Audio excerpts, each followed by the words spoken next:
For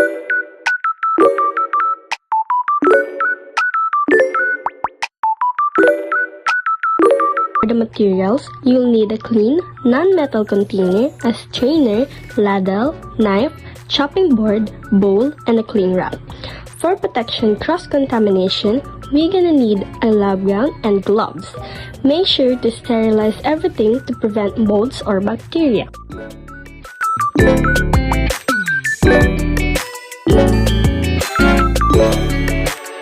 The first thing we did is to wash the fruits thoroughly and soak it into water that has baking soda in it and leave it for 20 minutes to soften the peels.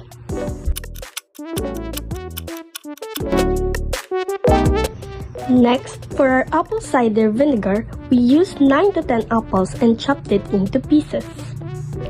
For our pineapple vinegar, we'll primarily use clean peels, core, and its juices as they contain plenty of sugars and natural yeast. Then, we put 1 liter distilled water in its jar and sugar. Make sure that the fruits are submerged, but take note to leave some space on top. The first phase for our vinegar fermentation is alcoholic fermentation. The goal here is to convert the fruit's natural sugar into alcohol.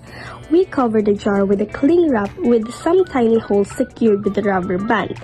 This keeps out the dust and flies, but allows oxygen because the first step is aerobic respiration.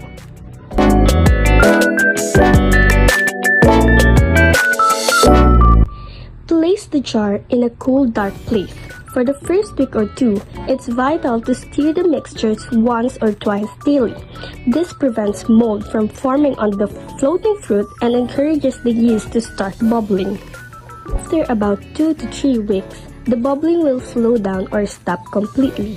This signals that the yeast is mostly finished. Now, it's time to strain the solids. After a month of full watchful waiting, we have achieved true vinegar. The mother of vinegar is fully developed, and the smell should be strongly acidic, not sweet or alcoholic. First, we must strain the vinegar.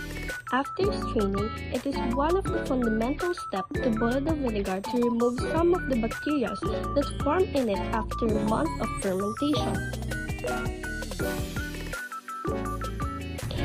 Once the vinegar has cooled completely, pour it into clean, sterilized bottle, seal them with an airtight non-metal cup.